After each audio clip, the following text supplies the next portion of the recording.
같습니다. 네. 자, 이 탄핵이 되고 난 다음에 민주당이 제가 생각했는데 좀 고삐를 늦추지 않을까? 아무래도 이제 뭐 이재명이 이제 거의 굳은 자니까 네. 조금 이제 여유를 부리면서 뭔가 이제 집권에 대한 이야기든 뭐 조금 정책적으로 그렇고 할 줄 알았는데 역시 집을 못 버리는 것 같아요. 오늘부터 시작해서 아주 뭐 파상 공세를 벌이고 있습니다. 자, 국민의힘을 향해서는 이제 후보 내지 마라. 정당 해산에 대한 요건이 된다. 그러니까 후보를 내지 마라고 이야기를 하고 있어요. 이렇게 이야기를 하고 있고 지금 개헌론에 대해서도 지금 우원식 국회의장이 지금 어제 긴급 회견을 통해서 이번에 개헌을 이루자. 그래서 빨리 해서 이번 그 대선 때 국민투표를 하자라고 제안을 했는데 친명이 정말 이 우원식 의장을 향해서 참 입에 담지 못할 욕설로 비난하고 있습니다. 지금 어디다 대고 개헌이냐. 개나 줘라. 뭐 이런 이야기를 하고 있고 이재명도 오늘 개헌 필요하지만 지금은 내란 종식이 먼저다라고 하는데 아니 무슨 대통령이 탄핵된 마당에 무슨 내란 종식이 왜 끌고 나와요? 그러니까 이게 4월 4일 11시 22분부로 기존의 윤석열 OX 구도가 이재명 OX 구도로 바뀐 거 아니에요. 네. 근데 이게 한편으로는 이재명에게 엄청난 부담과 또 위기 요인이 될 수가 있는 거죠. 그러니까 이 지금 관저에서 지금 9일 전후에 이제 윤 전 대통령 부부가 나온다는 거 아니에요. 근데도 네네. 뭐 계속해서 거기 뭉개면서 뭐 상황놀이를 시작한다, 관저 정치를 한다. 그다음에 뭐 지지자한테 메시지 보낸 것도 뭐 제2의 계엄을 획책한다, 뭐 한다. 그러니까 뭐 재구속시켜야 된다. 이게 왜 그러냐 하면은 이재명 입장에서는 윤석열이라고 하는 그 팩터가 완전히 없어지면 안 돼요, 자기는. 그럼 자기가 이재명 OX로 돼갖고 자신의 대항마가 아까 우리 그 국민의힘 전당대회 아주 다이나믹한 전당대회를 통해서 윤석열과는 전혀 다른 캐릭터의 사람이 딱 다가오면은 완전히 이게 게임 체인지가 되는 거 아닙니까? 네. 그러니까 계속해서 윤석열 대 이 이재명이라고 하는 구도를 최대한 남겨놓을 수 있때까지 남겨놓자. 그래갖고 막 별것도 아닌 것 같고 억지 가지고 막 지금 계속해서 그런 거 아닙니까? 근데 지금 내란 잔불을 끄겠다? 아니 지금 4월 4일에 그렇게 완벽하게 11시 22분에 8대 0 그 모든 항목에 있어서도 8명의 재판관 모두가 만장일치로 그렇게 그 결정을 내린 거에 대해서 내란 잔불이 남아 있어요. 내란 잔불 끄는 게 지금 저 70하고 개헌하는 것보다 더 시급한 과제예요. 말도 안 되죠. 정말 오늘 참 황당함과 더불어서 참 좌절감을 느끼게 하는 일이 있었습니다. 오늘 법원이 말입니다. 이재명에 대해서 그동안 증인 출석을 하라고 4번이나 요청을 했는데 결국 법원이 이제 더 이상 요청을 하지 않기로 했답니다. 방법이 없다. 그동안 벌금도 부과했는 과태료도 부과했는데 더 이상 방법이 없다. 왜? 이제 구인을 해야 되는데 구인을 하려고 그러면 이 저 체포영장 그러니까 이 저 불체포 특권 이거 있지 않습니까? 그렇죠. 특권 이거를 저 해야 돼요. 체포영장을 발부를 해야 되는데 이거 지금 할 방법이 없지 않습니까? 그러니까 정말 보면 이제 법원도 더 이상 이재명에 대해서는 할 방법이 없다. 이제 법원도 손을 놓은 거예요. 자, 그러면서 이제 지금 본인들은 저렇게 법을 어기면서 지금 이 국민의힘을 향해서는 후보도 내지 마라. 당 해산해라. 이제 이런 정말 이야기를 하고 있는데 자, 참 이들이 앞으로 만들어 나갈 세상이 솔직히 끔찍합니다. 그렇죠. 그래서 사실 이번에도 그 사법부가 완전히 뭐 민주당 쪽으로 넘어간 게 아니냐. 그래서 뭐 사법 카르텔 이런 이야기들을 그 탄핵 반대하시는 분들이 네. 많이 말씀을 하시지 않았습니까? 그런데 증인 소환을 포기했다. 이건 정말 참 염려스러운 대목이 아닐 수 네. 없고요. 사실 이재명 대표에 대해서 우리가 과연 대선 후보로서의 그러니까 그 정치인 중에서도 가장 무게감이 있는 대선 후보로서의 자격이 있는가에 대해서 그동안 정말 오랜 기간 골몰을 해왔습니다만 이 법원에서 자꾸 그 이렇게 묶였던 거를 풀어주고 이것이 반복이 되다 보니까 일종의 일반 국민들로서는 그게 이제 가스라이팅식이 그렇죠. 된 게 아닌가 네네. 싶어요. 그러니까 이 사람은 이 사람 뭐 별 그런 문제 없어라는 생각이 음. 일반적인 생각이 되어가는 것이 아니냐. 네. 사실 이재명 대표는 그 전과 사범이라고 하는 것이 이제 디폴트 값으로 있는 분이었는데 그 전과 사범의 종류라고 하는 것도 이분이 법조인으로서 검사 사칭을 했었던 거 아니에요. 그렇죠. 사실 그거 하나로 끝났어야 되는 겁니다. 그리고 뭐 하나하나 개별 뭐 형수님에 대해서 무슨 뭐 그런 뭐 욕설을 했다던가 무슨 뭐 여배우 이런 얘기까지 저는 하지는 않겠어요. 그렇지만 그거 한 건 한 건으로 볼 때 이 사람이 과연 대중 앞에 나설 수 있는 자격이 되는 사람인가에 대해서 정말 생각해 볼 것도 없이 이 사람은 아웃이야라고 했었는데 지금은 이게 그냥 이렇게 멀쩡히 와가지고 이렇게 아주 만들어주고 있는 것이 아닌가. 지금 사실 이번에 그 헌법재판소에서 판결을 내릴 때도 분명한 얘기를 하지 않았습니까? 그렇죠. 아무리 그 계엄 선포라고 하는 것이 어마무시한 가장 큰 잘못이었다 하더라도 지금 그 거대 야당인 민주당으로서도 너희들이 할 짓을 못했기 때문에 그런 분명히 원인 제공을 했다라는 것에 대해서 엄중히 꾸짖었음에도 불구하고 이거는 온데간데 없고 지금 박찬대 원내대표 얘기하는 거 보면 뭐 위헌정당 뭐 이 이야기를 하면서 네. 후보를 내지 마라라고 이야기를 하고 있거든요. 그러니까 이제 뭐 본인들은 그야말로 이제 철면피식으로 가는 것 같아요. 우리는 그냥 이제 간다 이런 식으로 해서 밀고 나가는 모양인데 법원이 저런 방식으로 무릎을 꿇는 것은 굉장히 안 좋은 사인을 주고 있는 것이다. 그러니까 굉장히 아쉽습니다. 근데 내란 잔불 끌어다닌다 그러는데요. 저 계엄의 밤 때 이재명이라는 사람이 어디서 뭐 했죠? 숲에 있었잖아요. 숲에 있었잖아요. 아니 누구는 목숨 걸고 말이에요. 그 저 본회의장에 들어갔는데 그 김어준 앞에서 이실 짓고 다 했잖아요. 딱 그 본회의장하고 그 실시간으로 몇 명, 151명이 의결 정적수인데 148명 되면 딱 들어가자. 네. 2분 전에 숲에 숨어 있다가 그게 뭐 이재명식의 표현으로 하면 12월 3일 그 비상계엄이 내란 주불 아닙니까? 주불 때 그 숲속에 숨어 있다가 뭐한 사람이 잊어갖고 내란 잔불 끄겠다 그러고 제가 아까 페북에 하나 올렸어요. 지나가는 개가 포복절도하게 생겼다고. 예. 자꾸 개를 그렇게. 예? 개 괜찮은데 개. 아니 이재명이 저번에 무슨 뭐 개돼지 뭐라고 네. 그래갖고 저도 한번 써봤어요. 개를 비난하지 마십시오. 아, 그래요? 개가 화나요. 아 그래요? 자꾸 왜 자를 이재명하고 비교하냐고. 지금 개가 얼마나 귀엽습니까? 아니, 개가 들어도 말이 안 되니까 포복절도를 네. 할 거 아니에요. 아니 숲대명이가 어떻게 내란 잠불을 꺼요? 예.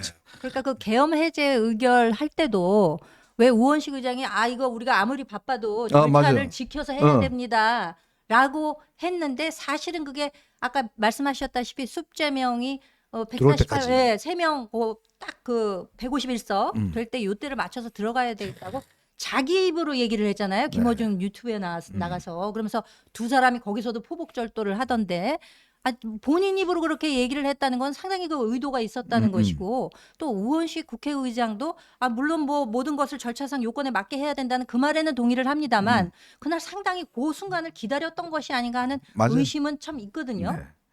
자, 저는 이게 솔직히 한편으로는 뭐 다행스럽다 봐요. 그게 뭐냐면 민주당은 집어릇 못 맞아요. 또 개를 쓰려고 그랬네. 집어릇 못 준다. 이게 뭐냐면 역시 변하지 않는 집단이다. 예. 저렇게 되면 국민들이 뭐라고 느끼실 겁니까? 자, 이제 본인 후보 다 되니까 대통령 되니까 이제 법원도 안 가요. 그 법원은 거기에 대해서 이제 오지 마세요. 안 오셔도 돼요라고 면죄부 줍니다. 지금 또 아예 그냥 혼자서 선거하겠다는 거 아니에요. 국민의힘 없이 그냥 나 혼자 선거할 테니까 저 위헌정당 해산 저거 하겠다.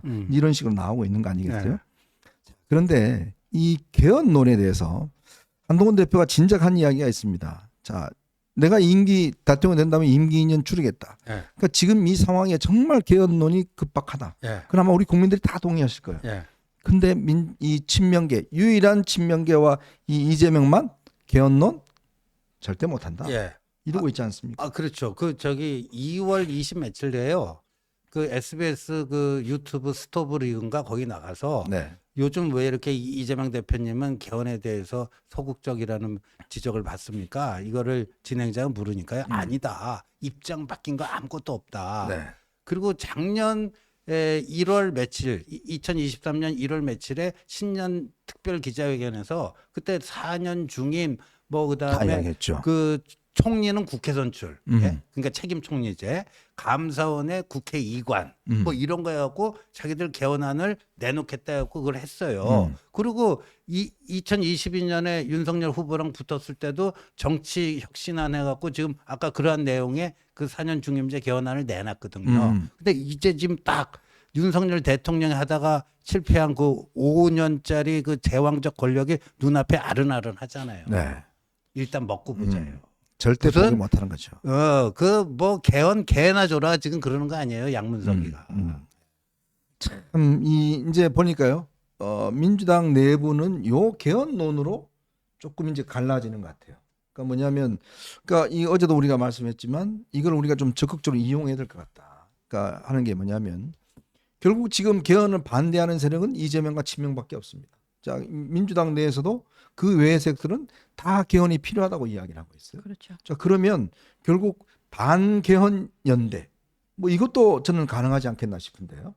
이제 민주당 내는 근데 워낙 일극 체제가 공고하다 음흠. 보니까 지금 거기에 과연 반기를 들 수 있는 사람들이 네. 얼마나 있을까라는 생각은 있습니다만 지금 그래도 거기에 이제 후보로 출마하겠다고 하는 분들은 대부분의 경우에는 이제 개헌에 대해서 굉장히 적극적인 입장을 그렇죠. 보이고 있는 걸로 봐서는 거기에 이제 균열이 갈 가능성은 있다. 근데 사실 우리 그 국민의힘 측에서는 상당히 많은 후보들이 개헌에 대해서 굉장히 긍정적인 입장 보이고 있고 특히 한동훈 대표의 경우에는 본인이 만약의 경우 그 기간을 희생을 하더라도 지금 한계에 다다른 87 체제에 대해서는 이것을 고치지 않을 방법이 없다라는 것을 강조를 하고 있지 않습니까? 네네. 그러니까 과거 이제 87 체제가 들어설 때도 그 국민들 목소리가 개헌 해야 된다라는 것에 모여졌었고 그 당시 구호가 호헌철폐 아니었습니까? 맞아요. 그게 이제 지금 다시금 돌아온 거예요. 결과적으로는 민주당이 정말 절제라고는 1도 찾아볼 수 없는 이런 입장에 처했고 또 불행스럽게도 윤석열 대통령이 탄핵이 된 이 마당에 개헌이라고 하는 것은 시대적인 사명이고요. 지금 그 헌정 회장도 지난번에 방문 정대철 회장이요? 예, 정대철 회장님의 경우에는 뭐 저도 개인적으로 잘 아는 분이고 오래전부터 아는 분입니다만 갔을 때 그 개헌에 대한 입장을 한동훈 대표가 얘기를 하니까 굉장히 그 원로 의원분들께서 너무 이렇게 뭐 좀 사랑스러운 눈빛이라 맞아요. 그럴까? 엄청 좋아하시죠. 아, 예. 이거는 정말 우리가 해야 되는 시대적 사명인데 거기에 대해서 그렇게 확고한 입장을 보여주니까 아주 지긋한 눈빛으로 쳐다보시고 나중에 이제 백불할 때도 같이 정대철 회장님이랑 같이 이렇게 서서 하는데 마치 이제 부자가 서서 무슨 기자회견 네. 하는 것 같은 그런 느낌을 줄 정도로 이 개헌에 대해서는 확고하게 우리가 이것을 좀 밀어붙여야 할 것이고 이건 시대적 사명인데 그냥 이재명 대표는 지난번에 왜 그 봉황기가 대통령실에서 내려갔잖아요. 근데 그 봉황기가 눈앞에 지금 이렇게 펄럭펄럭 보이는 거예요. 네. 내가 저거 잡아서 나까지만 해먹고 요 생각밖에는 지금 없는 거거든요. 그렇기 때문에 이걸 뭐 개헌 논의를 하게 되면 국민 분열이 있다? 정반대의 이야기를 지금 하고 있는 것이기 그렇죠. 때문에 이에 대해서 민주당 내에서 다른 목소리가 나올 가능성은 있고 이에 대해서 또 국민의힘 측에서는 또 세게 밀어붙여야 할 그럴 필요성이 있지 않을까 생각이 됩니다. 이재명 대표가 안에 이 저 방탄조끼에 네. 봉황기 그려서 다니는 거 아니에요? 딱 이미 다녔는데. 자, 근데 문제는 이제 민주당이 저렇게 국민의힘을 비난하는 이유가 뭐냐 하면 저는 개인적으로 그렇게 생각해요. 윤석열 대통령 전 대통령이 여전히 국민의힘의 당적을 갖고 있기 때문에 네. 사실은 공격에 빌미를 주는 측면이 솔직히 있습니다. 예. 왜냐하면 솔직히 그렇게 공격을 하면 그렇게 따뜻하게 좀 말할 수 있는 게 좀 예를 들어서 너네 1호 당원이 지금 헌법재판소에서 위헌 위법하다고 정해졌는데 같은 당에 왜 계속 있느냐 네.